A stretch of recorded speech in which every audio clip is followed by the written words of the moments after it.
Good evening. Welcome to day 3 of reading Reyes. We're back with The Modern War of Art by Hunter Legoire, who is taking the book The Art of War, used by many generals, military officials, and executives, CEOs, managers, leaders of people in commerce and commercial and corporate. But these are the teachings of who's primarily known as a military leader, Sun Tzu, um, Chinese from the Wu kingdom. And this is Sun Tzu's hidden path to peace and wholeness. So it's taking those military teachings, but according to Hunter, this is what Sun Tzu really meant. And he was using military verbiage in order to relay his message. And we read up until page 9 um, yesterday, and we're back today, and we're going to pick up in chapter 1. And let me see if there's actually. Oh no, I think this is still the getting started part to understanding the book. So we've covered Sun Tzu's Hidden Path of Peace and Wholeness. Like the beginning, it touches on the origins of the Sun Tzu myth, which revolves around the king of the Wu province giving an opportunity to Sun Tzu to become general of his armies by proving that he can take women and make them soldiers. And according to one of the stories that's told, is Sun Tzu had two servants that were handed to him to turn into soldiers, female servants, and he gave instructions. They didn't obey. They didn't follow orders. They just laughed. And so he told them a little quote that went something like this, and I paraphrase, something along the lines of like, if a general gives you orders and directions and they're not right, then it's the general's fault. So he tells these two servants again, gives them the orders clearly, asks them to do certain things clearly, and they don't do it. They laugh again. And he says, if a general gives you clear instructions with clear direction and the soldier still doesn't do it, then it's the soldier's fault, and chops off their heads. Now, this book is about mastering the mind. So, according to Hunter, that's metaphorical.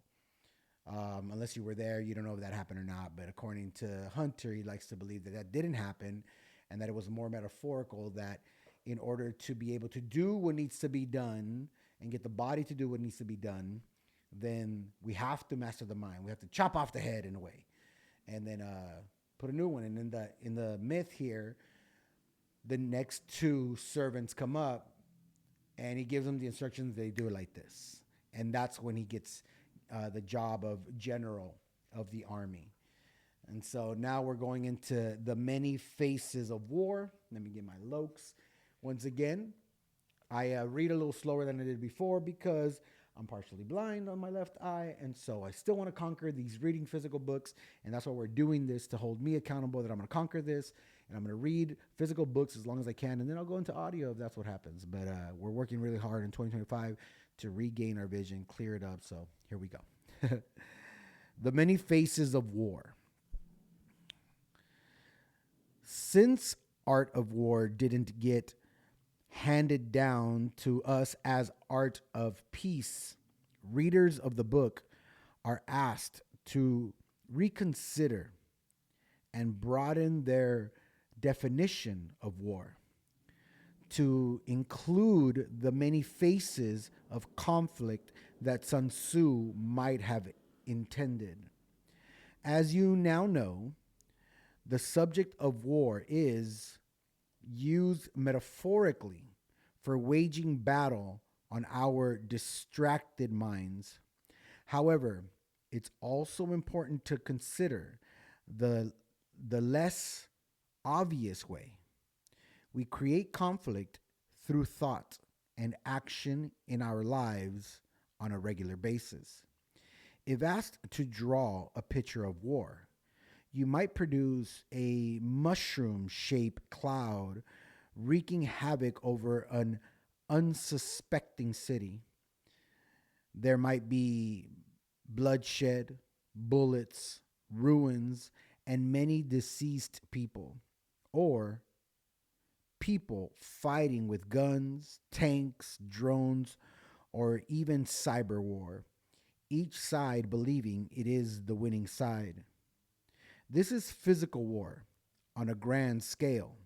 However, when we show and I'm sorry, when however, when we're shown and taught what war looks like, we can miss the subtlety of its pervading sorry, the subtlety of it pervading other closer places in our lives. War, as it relates to the mind, occurs I'm also high. When our thoughts create division wherever we go. If we discriminate between good and bad, or happy and sad, or are indifferent, we're cheating a we're creating a divide between ourselves and something else. If we create resistance towards others in any capacity, we're engaging in a mental war. When we venture from a state of mental balance to one of forced judgment, control, or even impose our own will upon others without consideration or consent, then we're creating mini wars.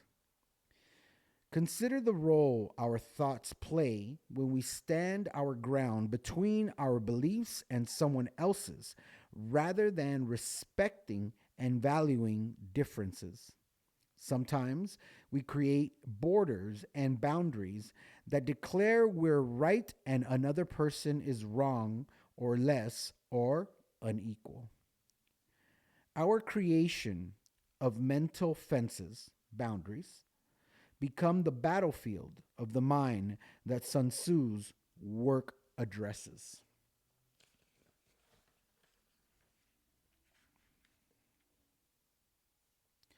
Other examples include an impotent driver with flared temper and upturned hands, cut off unexpectedly, angry. Arguments with others over our beliefs as we become self righteous, unable to reconcile. Disagreements with neighbors or community over the things we don't like, believing our way is the only way. At the store checkout, an item is rung up for a higher price, and we take the error out on the staff. Gardeners pick weeds, creating a battle between what belongs and what doesn't, yet the earth sees only plants. War can be found in our criticisms, judgments, and anger, or other emotional states like envy, depression, sadness, worry, discrimination, hate, and separation, and precipitate. Sorry, let me start that one again. Discrimination, hate, and separation all precipitate the thought of otherness, which in turn creates a future of conflict. Equally, we can look in the mirror and judge ourselves critically. An example: ugly, pretty, skinny, overweight, creating resistance to our inherent beauty. Year after year, our mind and its thoughts trick us to believing our reality is always in a seesawing state, controlling and dictating an uncertain future, and that we have no control over it. But we do, at least according to Sun Tzu. As soon as we begin to apply the teachings on the hidden path to peace and wholeness, we will see that it's not others ruining our life, the environment, or making the world a terrible place, but rather it's in our control to immediately employ change through a quiet, peaceful mind. Then, very quickly, the people and places, our own mind, are no longer our opponents. This unique retelling is a roadmap leading to the discovery of our innate ability to reclaim rulership and mastery over our own consciousness or everyday circumstances, to achieve peace between the warring states of the two perceptions or selves, higher and lower consciousness. As wholeness becomes our natural state, we perceive our world without boundaries, since the mind becomes silent and eternal, like an all seeing eye, symbolized in ancient Greek. Symbolized in ancient Greek wisdom as Cyclops, usually depicted as being blinded. Cyclops signifies the fall into delusions or blindness to one's whole singular self. The state of non war or peace is present and aware. Socrates, a teacher of inspired wisdom, explained it by saying, quote, I know that I know nothing, end quote. Written by Plato, many interpret the passage to show Socrates' humility, but it's actually expressing the experience of conscious unity or non-duality. To know, quote, end quote, is to be self-aware, to dwell in a state of accord with one's intuitive wholeness, rather than relying on the thinking mind controlled by emotional states. In short, when the mind is no longer chatters, it flows in a state of equanimity or peace and a present, so can't technically know anything, not nor can it wield judgment or separation. Imagine what an hour of clarity and spaciousness without the interruption of thoughts might feel like. It is very powerful and yet gentle, uncoiling a state of quietude and peace that allows us to directly tap into our unquestionable wisdom, truth, and knowledge, which we may not have known previously. Ancient Greek wisdom also depicts the non warring mind as a demigod, such as Hercules, who was born with both God and human abilities.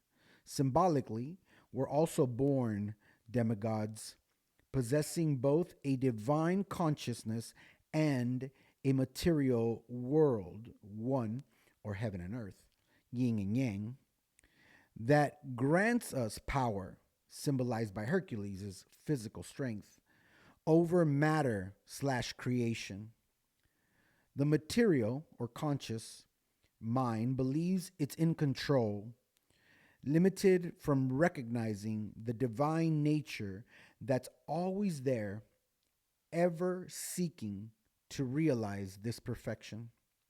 Sun Tzu teaches that wholeness is won through effortless allowing meaning. The state when we no longer resist our truth. I'm sorry. The state when we no longer resist our true nature and become all powerful, like Hercules, honoring both our human and divine self in balance.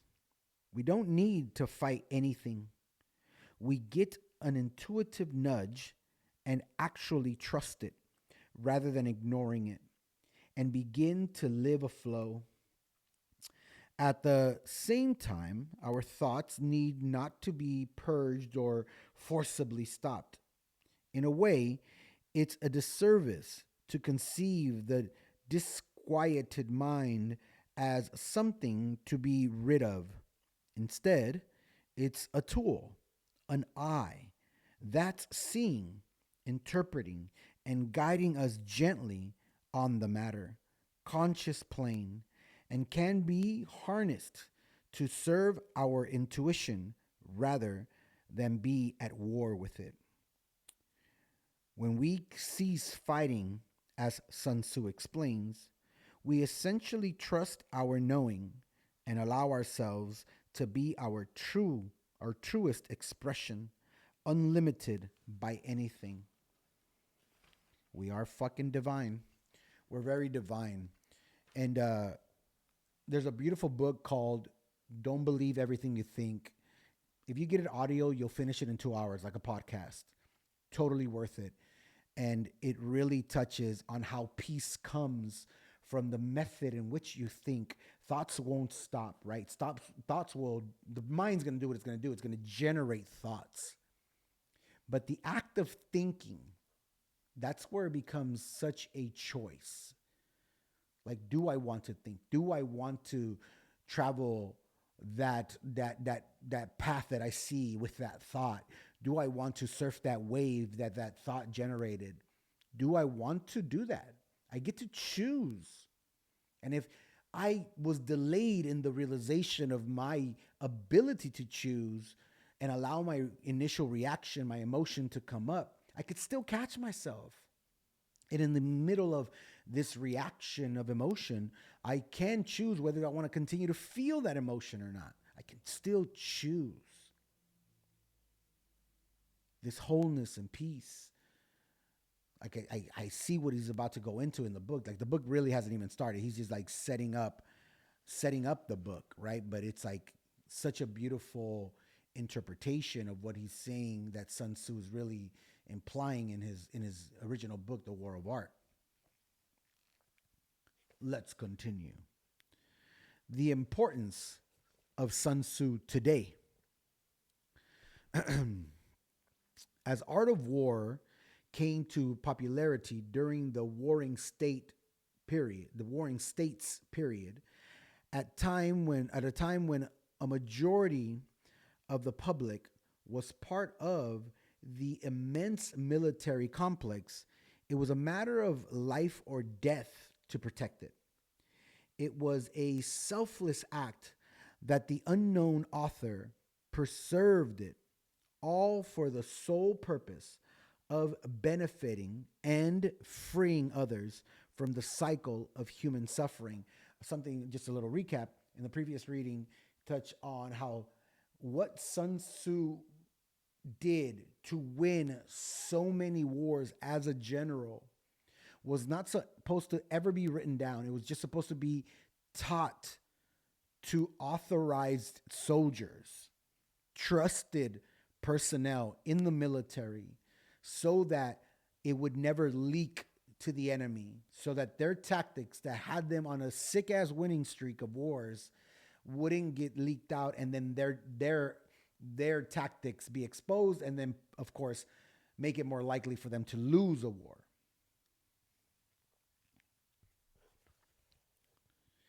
If you consider the soldiers, leaders, and common people, among others, working in and around the military class, who would have had access to it? Because again, this is now saying that he preserved it so that us in modern time and forever times can have access to his philosophy of conquering battles, of winning wars. I lost my place. Let me just start again. If you consider the soldiers, leaders, and common people among others working in and around the military class, who would have had access to it? Therein lies another substantial reason for it.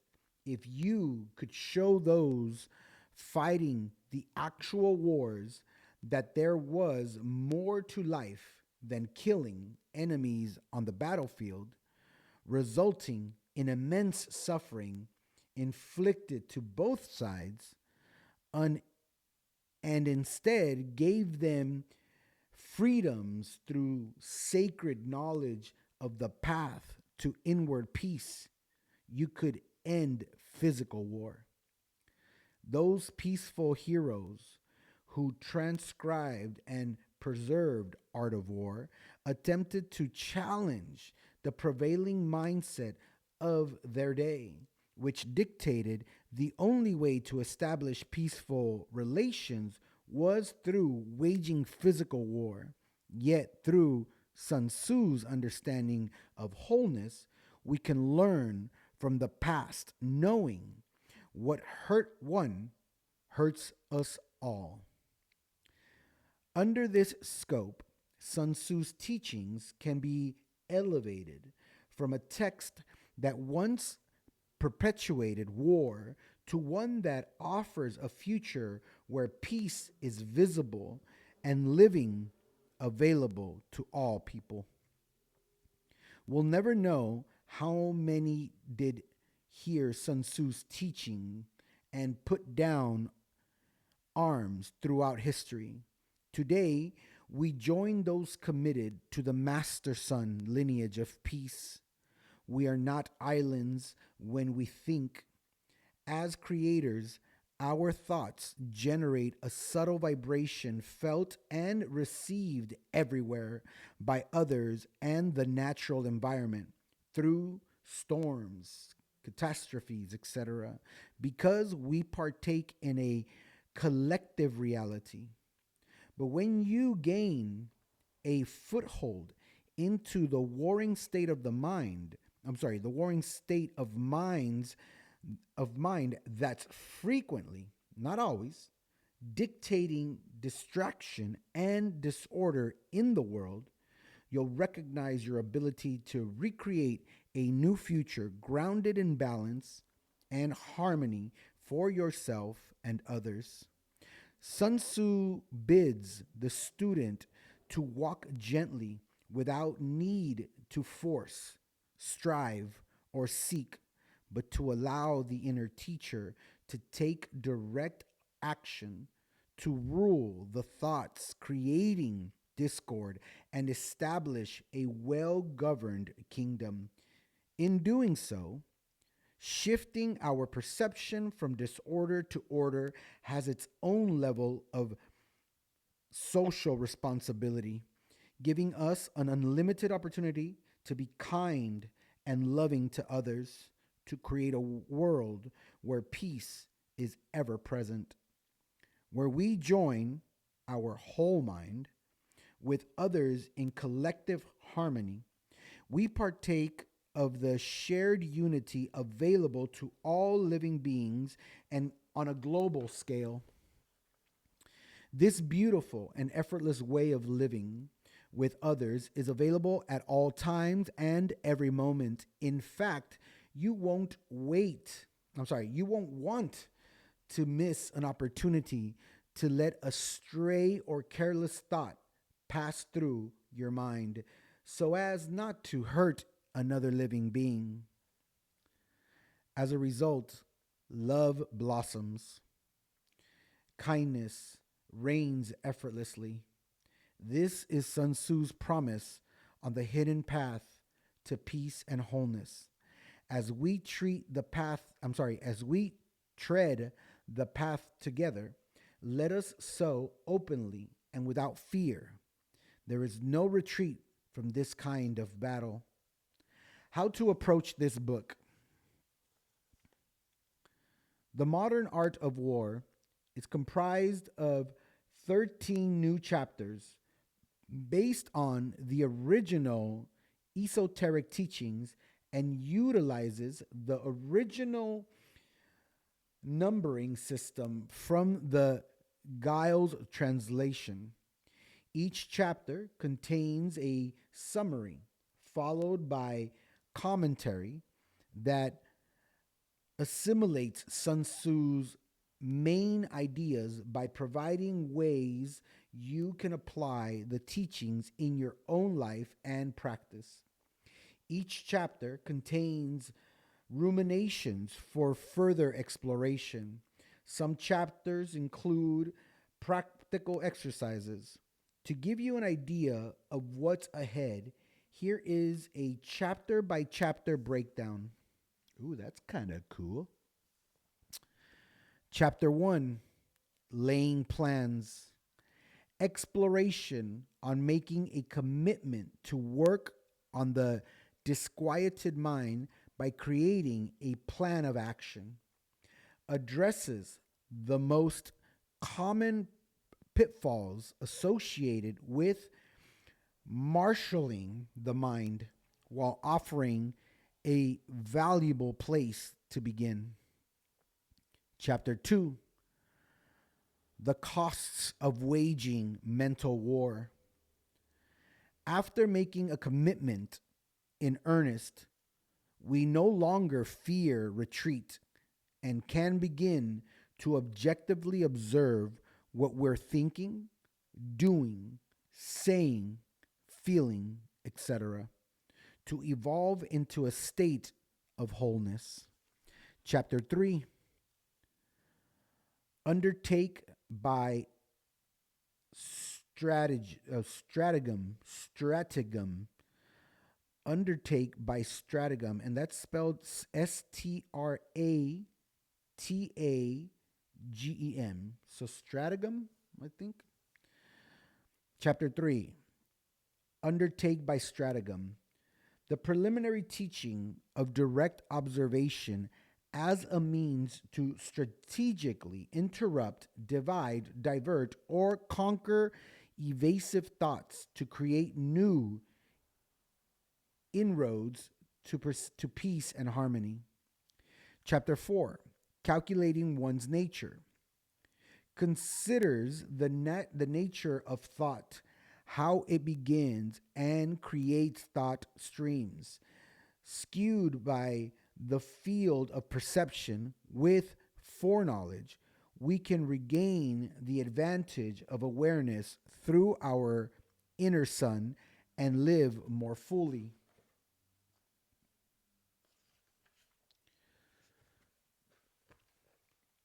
Chapter 5.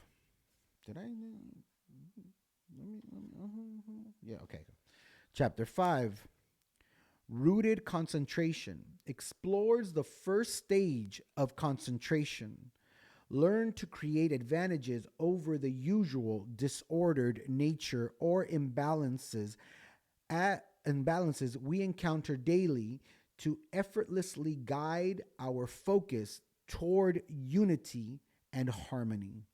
Chapter 6, balancing weak and strong points. Engage a deeper understanding of the way our mind creates duality and division so that we can strategically maintain balance and harmony on a more regular basis. Chapter 7, calculated awareness practice, explores our inherent ability to maneuver our perception to a more disciplined and concentrated state of attention, which will provide a deeper understanding of how our thoughts multiply and stifle awareness.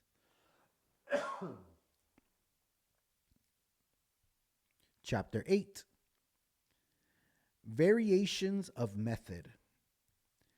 The discovery of the 5 advantages and the nature of thought through direct experiences. If we are aware of how thoughts arise, their strength or power to evade detection can be planned and responded to accordingly. Let me take a little quick H2O break.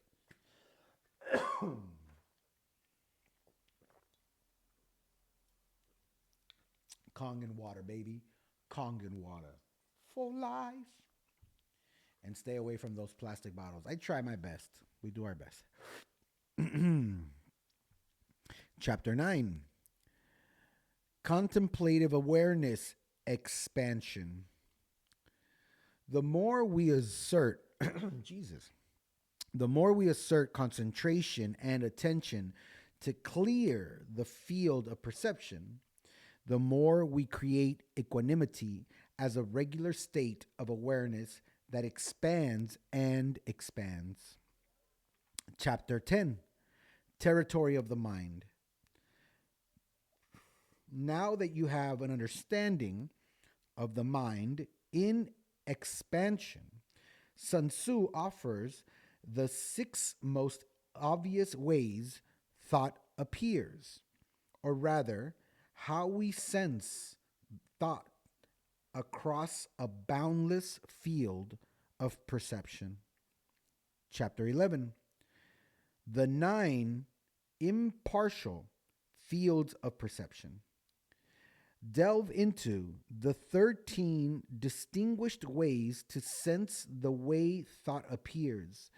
This foreknowledge will assist in maintaining a mastery of concentration and awareness to unfold peace and wholeness. Wow, that excites me because what it's saying is that it's going to teach us how to sense unfavorable thoughts coming, how to sense when the mind it's doing the mind thing and I'm not fully engaged so that I remain in a peaceful, harmonious state, whole. That should be a good weapon to acquire. Chapter 12, the wholehearted will. Now that you understand the field of perception, you can overcome limitations of thoughts and senses and recognize where outbreaks occur. Why is that word so hard for me to say? Occur.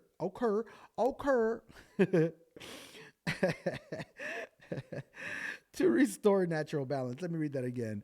Chapter 12, the wholehearted will. Now that you understand the field of perception, you can overcome limitations of thoughts and senses and recognize where outbreaks occur to restore natural balance. And chapter 13, discerning frailty. The hallmark teaching on discerning the frailty present in all things. Through frailty comes an understanding of the interconnected nature of our existence. Thus, the light of the inner sun ushers in a state of victory. You may benefit from first reading the entire text through once, then returning to the beginning to undertake a deep study and incorporate what is useful into tools for daily practice.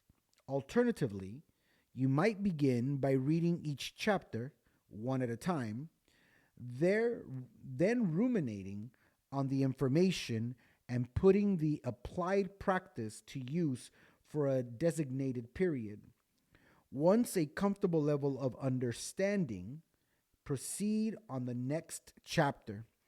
Equally, since there are years worth of chapters, you can engage one chapter a month for a full year and 1 month of study.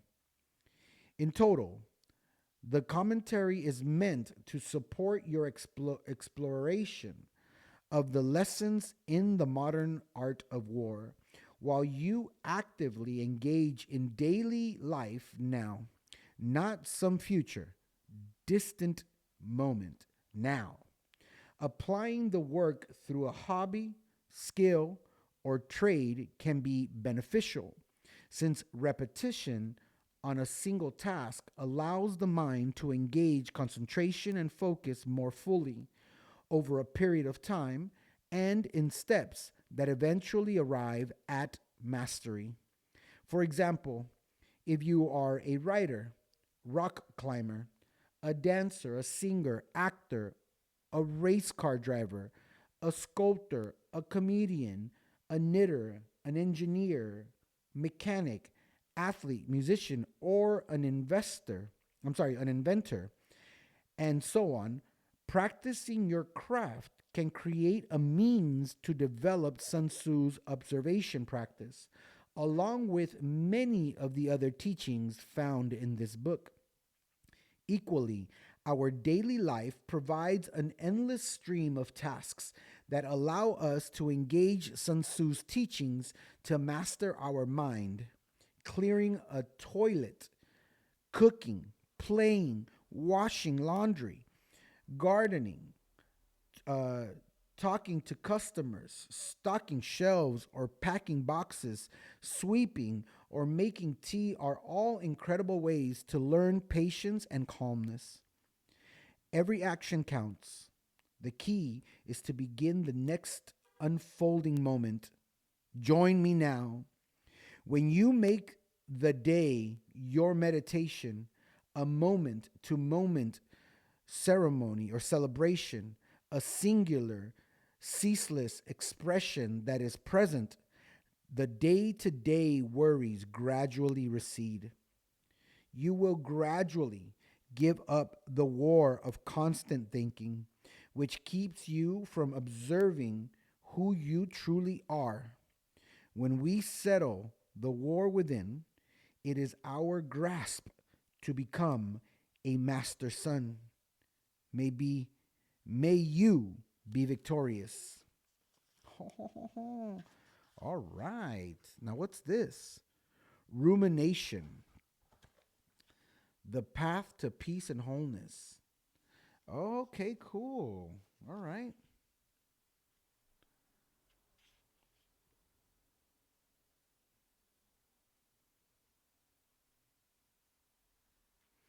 So it has like a little worksheet kind of stuff where it has some questions and a fill in the blank here.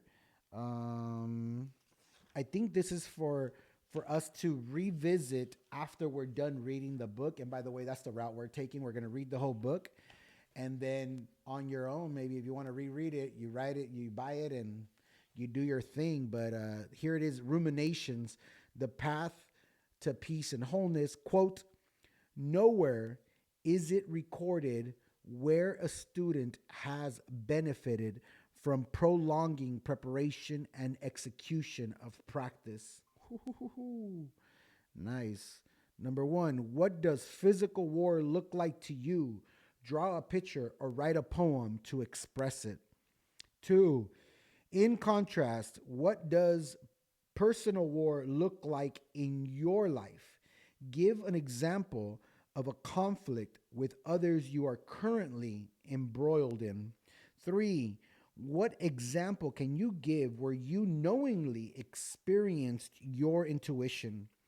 How easy slash difficult is it for you to consider that a teacher lies within, and that the quest for peace or wisdom also lies within and is not external? I love that. How easy or difficult is it for you to consider that the teacher lies within, meaning you are the teacher. The teacher is within us, right? Intuition. And the quest for peace or wisdom also lies within and is not external. Five, what do you hope to bring into your new life now that you're embarking on Sun Tzu's hidden path to peace and wholeness? So these questions are actually before we start. My apologies. This is something to consider before you go into this. So if you're willing to write it, like the first one asks you to write a poem, right? And then this one asks you to write, what are you at war with? Something, someone? What are you battling? Um, and what do you hope to bring into your life now that you're embarking? So why would you be interested in learning about the path to peace and wholeness? Why? What do you hope comes out of that? What suffering do you hope goes away? What or do you just want to master the mind and know how to do that? Like, what is it that you hope to take away from this? Six, what does a life of peace and harmony look like to you? Seven, what skill, trade, or craft interests you that you can utilize and apply Sun Tzu's teachings. If nothing comes to mind, what excites and inspires you? Do this now. So for me, it's stand up comedy and music. So those are the two things that and if it's one, he said to pick one, right? So it would be this inspires me right now, real time, to work on my next 1 hour special. I filmed one in August of 2024. We're about to begin editing that, by the way. And already I need to start working on my next hour special, which I want it to be like super spiritual and like spirituality meets George Carlin. The way he used to speak on politics and drop mad knowledge. I want to do that with self growth, self development, spirituality, plant medicine. We are oneness, wholeness, love, trauma, like healing, that whole stuff. So that's what comes to me right now. So that's what I'm gonna do is work on my next hour special. So that means I'm gonna be writing these 3 to 5 minute bits that I will put together for 60 minutes. And as I write these bits, I'll need to go to open mics and practice them out. So that'll be a little journey, which I was planning to do anyways. Number 8, share one thing you can do today that can overturn a pre-held belief about others, ushering in peace to this mind war. Number 9, consider an area of your life or in the world where you've observed the evidence of what hurts one hurts us all. What steps could be taken directly to create change? And number 10, what do you like to do in life? And how might you begin to honor it even more and apply the teachings as you learn them? So, because this is the end of this part of the book, and then we start chapter 1, I kind of would like to end today's reading with me doing my best to answer these questions before we begin chapter 1 tomorrow on Inauguration Day. So, question number 1, what does physical war look like to you? Draw a picture or write a poem to express it. Well, right now, it's real easy to tap into physical war.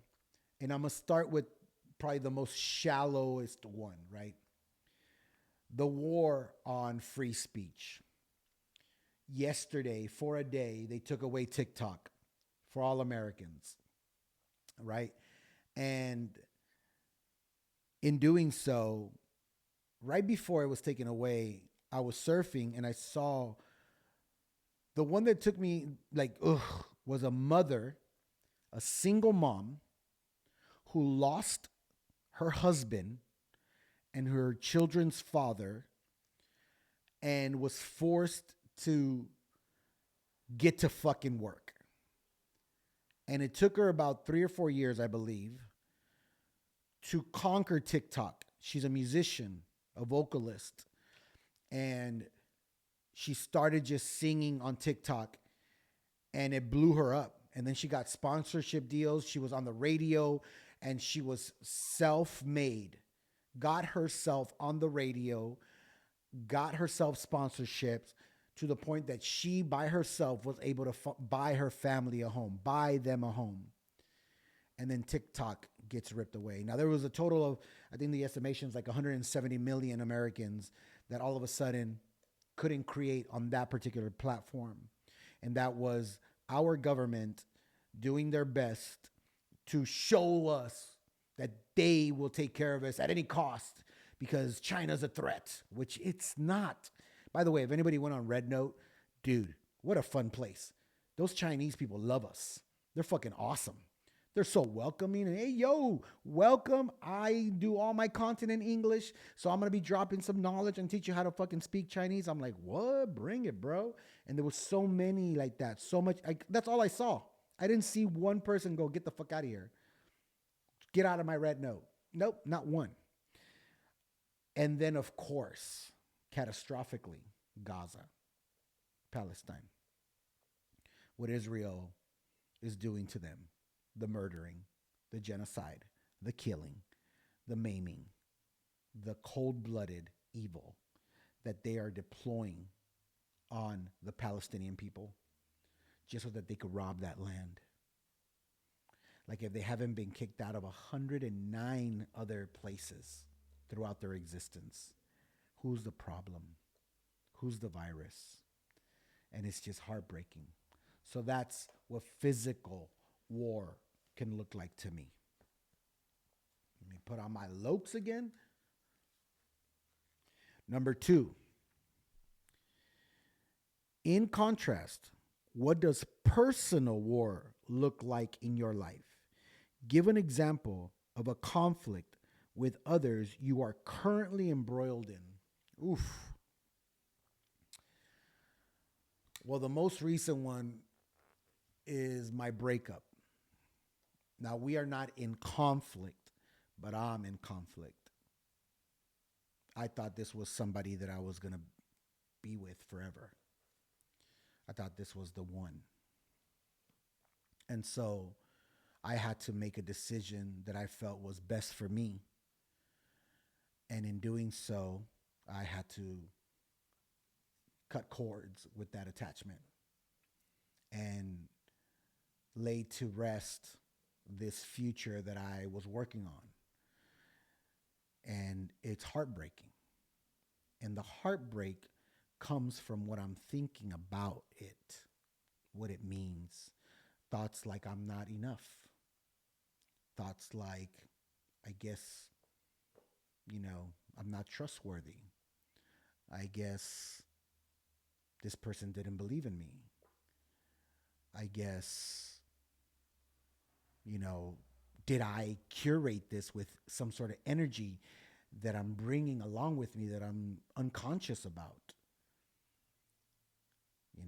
Am I bringing luggage that I thought I had put down, but it got stowed away and I'm carrying it without my knowing? And I for sure know that there are stuff that I carried of my knowing that I withheld. Withholding creates vibrationally trust issues. So it's not just when someone asks you a question and you answer it honestly. It's also like this transparent existence with your partner. And there's things that I'm working on and I didn't see the point in talking about them. And then there was not curiosity from the other side, but it was lingering. It was something that, it is something that I carry guilt and shame about, that I'm working so hard to redeem and make right. And I'm just, if I'm attached to anything at the moment, I'm attached to the intention that I have, the commitment that I have to right my wrongs, to redeem myself. So I'm battling this internal war because I also spiritually believe that there's only 2 ways to live: victim or responsible. So if there's only 2 ways to live, victim or responsible, then I'm always going to take full fault for whatever happens in my life. And even if at the moment that I execute a decision, I execute that decision based on what I see the other person doing or not doing, I'm still going to go inward and question, how did I attract that? How did I allow that? How did I show up? How didn't I show up? What vibration was I really bringing to the table? I go inward because some way, somehow, there is fault on my end for the outcome that I'm experiencing, for the heartbreak that I'm feeling, for the loss that I'm grieving. There is that. And so that's currently a war that I'm waging with myself.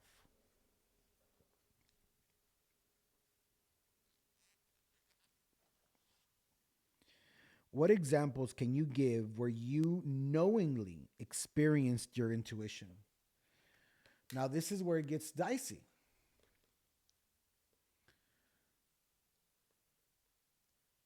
Intuition. I always guide my clients. When you look at something that didn't end up how you hoped, was there any signs? Did you ever feel something that went like, I don't know about this one. I don't know about this. It doesn't, something's off. But you still went with it. No, my intuition's telling me this needs to stop. This needs to end. And that did take place for me in my journey. That's happened so many times where my intuition is yelling at me. Don't go over there. Don't do that. One of the best examples that I use all the time is, some of you may know that I'm a stand-up comedian. I've been one, and I mentioned it earlier. And even in the reading earlier, there was a list. He was listing off professions. I threw in comedian. It wasn't in the book. I meant to tell you in that moment. But I threw it in for me. I wanted to feel seen, so I saw myself. But about 4 or 5 years into my career, in a little, like around 2012 or something, Hollywood was knocking a little bit. At that time, I was like at the epitome of my alcoholism, my debauchery. And I didn't trust myself in Hollywood. I didn't trust myself in that setting. And I remember consciously saying no. I said no. Now, I was broke at the time. It could have benefited me. I was, making $20 at bars and $50 at comedy shows and packing up the Hollywood Improv, even though I wasn't getting paid till I don't know how long after. And I had been seen and I had been approached, and I didn't follow through because I didn't trust myself. My instinct told me not yet. It was straight up like that, like not yet. It'll happen, but not now. So I said no. And now I feel that I'm ready. And now it makes complete sense because I had a very good friend at the time. We were going at the same time, and he said yes. And what happened to him was exactly what I thought was going to happen to me. He ended up, burning a lot of bridges. He ended up becoming a drug abuser, tried to manipulate me at one point, and I loved on him, still love him, still talk to him. I love him. I'll always love him. But it was heartbreaking to watch, and to watch his downfall. And now he doesn't do stand-up, and he's one of the most hilarious people that you have ever met, and just naturally gifted, but just, got caught up. So that was a time where my intuition really kicked in and saved my ass, really. 4, how easy or difficult is it for you to consider that the teacher lies within, and that the quest for peace or wisdom also lies within and is not external? I want to say it's easy and it's hard, because and this right here is so fucking powerful, and I want to explain why. I meditate a lot. This is my little meditation corner over there. I did Hape a little while ago, and recently, God has been telling me that I am Him, that I am her, that we are one, that I have all the answers within me. But to get to that point, God has always been outside of me. So it has been external. I pray. I talk to God. Please help me. Please give me clarity. Please guide me. Am I supposed to end this relationship? Am I supposed to change my career? Am I supposed to do this coaching program? Am I supposed to show up even if I'm not there yet? I ask, I pray, please let me download the messages. A download is an external information hitting my So it's been a lot external, working with plant medicine, trying to receive messages from the plants, working with ayahuasca and peyote, mushrooms, things like that. And now I am evolving into this place where this quote that I've been saying for years, at the center of your being, you know the answer. You know who you are and you know what you want. Lao Tzu. This is Sun Tzu. Now I'm bringing up Lao Tzu. One of my favorite quotes. It's my favorite quote. And it's making sense now. God created all of us and connected all of us. We are literally sharing information just by sitting next to each other. I can feel when people think about me, and I'm like, nah. But it hits. The ringing of the ear, like we fucking, someone's talking about me. That's our little myth, a little thing that we share. So I feel I'm going into that next step where I do have the answers within me. When I meditate, I listen to myself. It's actually me talking to me. God created me, made me a creator. I'm creating myself. Is God watching, or is God within me already, watching from the inside out, sitting in there with my heart and soul all warm, because my heart and soul is warmth and love and empathy and compassion and desires to help humanity.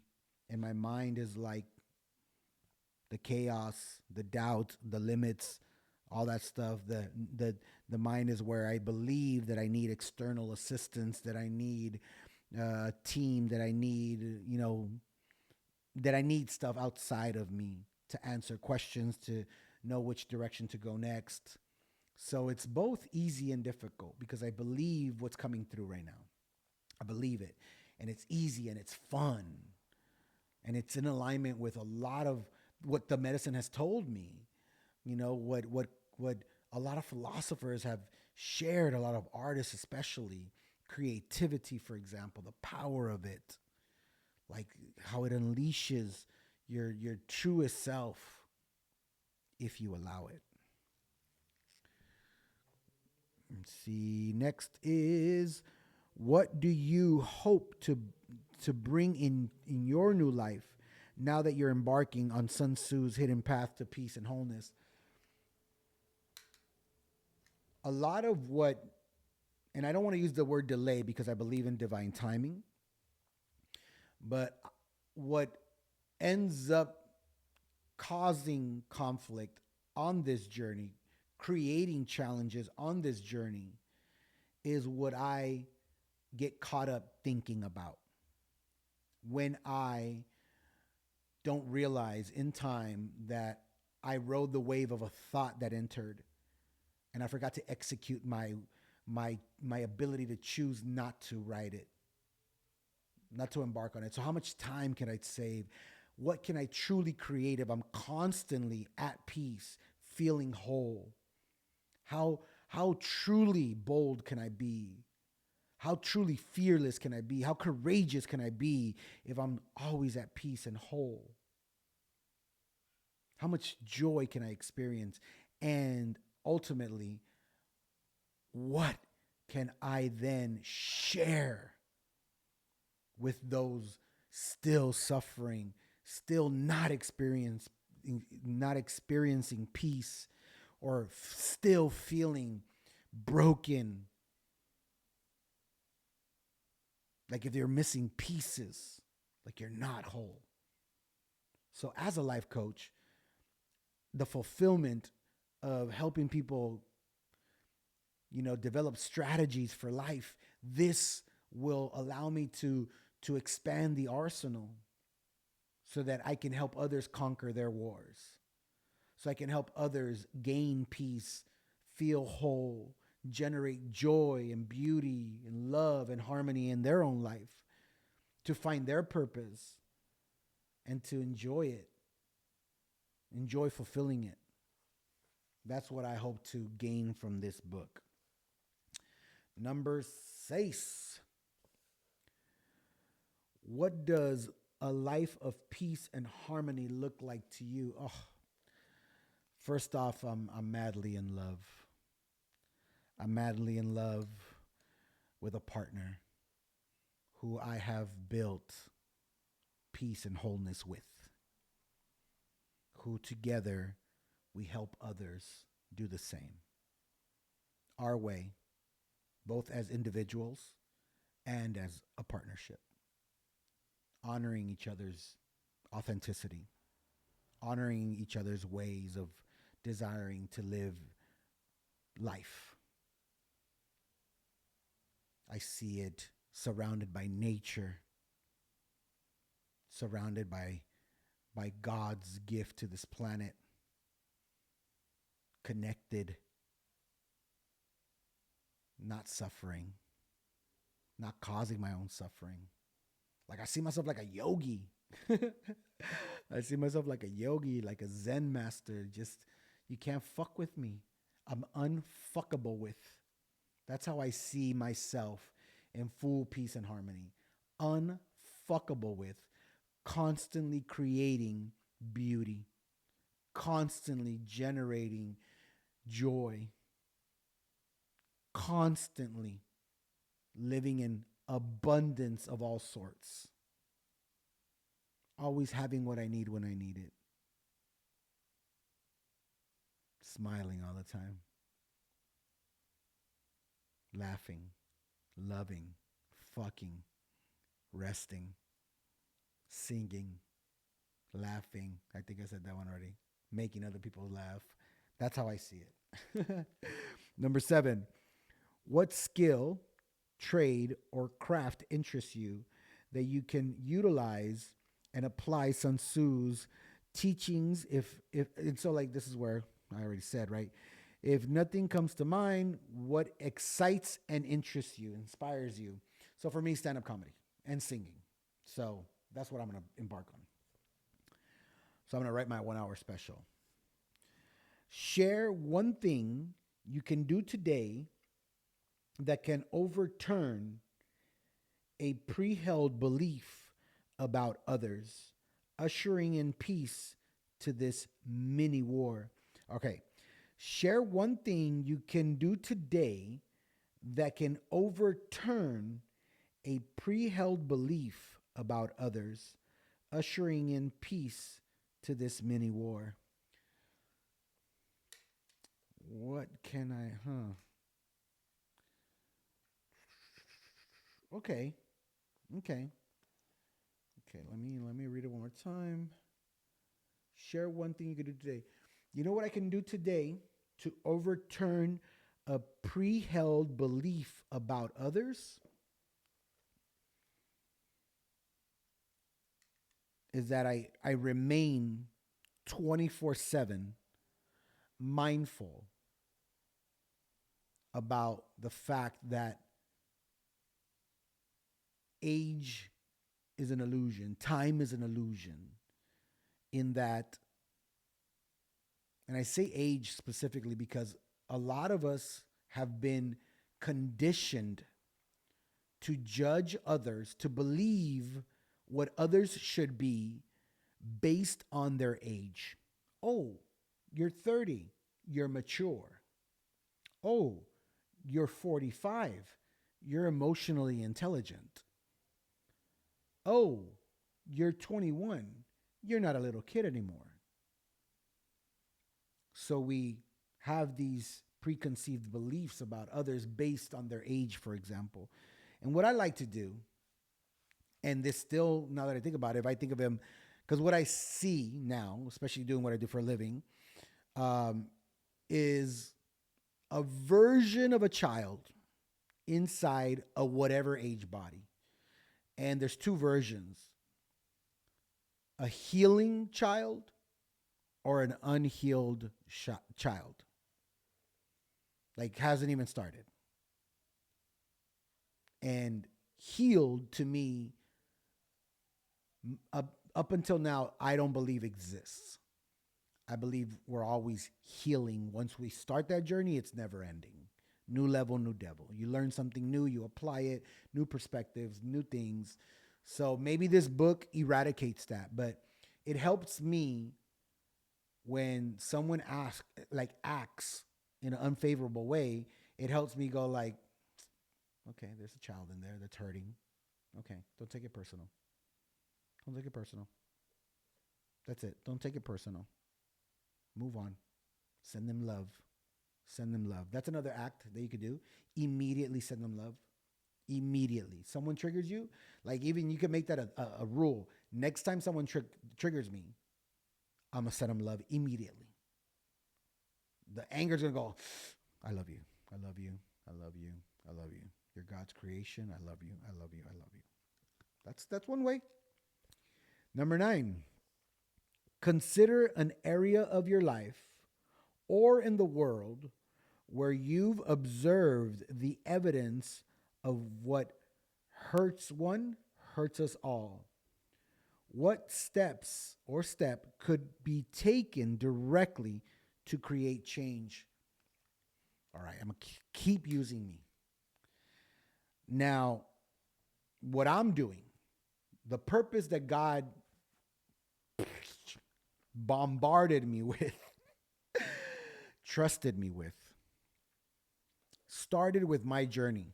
Toxic dude, narcissistic dude, full of himself, mindless, suffering, depressed, sad, alcoholic, whatever. And I initially, when I woke up and I started reading and I started my healing journey, within a couple of years, I'm like, oh, I want to help other dudes. I got to help other dudes. This is what I want to do. I want to help other dudes. And what God told me was, I need you to help their moms. I need you to help moms of fatherless sons. And so I dove into the fatherless topic. And when I pull back, if you do your own research, a lot of these world leaders actually grew up without a father. A lot of them. Not all of them, but a lot of them. And one of the byproducts of growing up in a fatherless environment is mental health issues, behavioral issues, hardships with relationships, drug abuse, sex abuse, poverty, obesity. Like just it's a decent list, and a lot of it leads to hurting other people. The essence being hurting a lot of people. Incarceration is one of the outcomes, and you got to break the law to do that. You have to have behavioral issues to do that. You have to have mental health issues to do that, which require some sort of beliefs that are limiting or not healthy. So you're suffering. And those people go out there and hurt people. I've done that. So what I'm doing is I'm just going to work with mothers of fatherless sons in a capacity where I'm going to let them into the heart and soul of their son. I'm going to let them into my whole journey and what difficulties I faced, how I overcame them, because a lot of them could actually apply to the mom, because it's all about learning how to heal trauma, like learning how to go through the healing process and then understanding what it's going to look like when it's kind of like never ending, right? It's going to continue to be healing, and it's going to heal through relationships and all sorts of stuff that happens in life. Next is getting empowered, believing in yourself, learning to literally love yourself. Most people that are suffering don't love themselves. They think they do, but they don't. It's a huge, huge component of suffering, because it generates the thoughts that actually lead to the pain. Thinking of yourself certain ways, thinking of others in certain ways. People that judge and criticize others negatively, dude, they don't love themselves for the most part. They hate a lot of themselves. They don't like themselves. And that's why it's so easy for them to criticize others and to judge others, because it makes them feel like they're not alone. And they look for people that are worse than them so that they feel better about themselves. So learning how to heal yourself, learning how to empower yourself, learning how to love yourself, and God willing, if you're committed long enough, like finding your purpose and then putting a game plan together to go into a purpose driven life, that whole existence, tapping into your authenticity and then thriving, succeeding by activating that purpose, fulfilling that purpose, and helping countless of people, being of service, which I believe is the thing we are all here on this planet to do. Me reading today with you is my way of being of service. Many of you wouldn't have read this book at all. Many of you wouldn't be hearing these words or gaining these insights if I didn't decide to show up and fulfill my purpose. Number 10, what do you like to do in life, and how might you begin to honor it even more and apply the teachings as you learn them? What do you like to do in life? Okay, cool.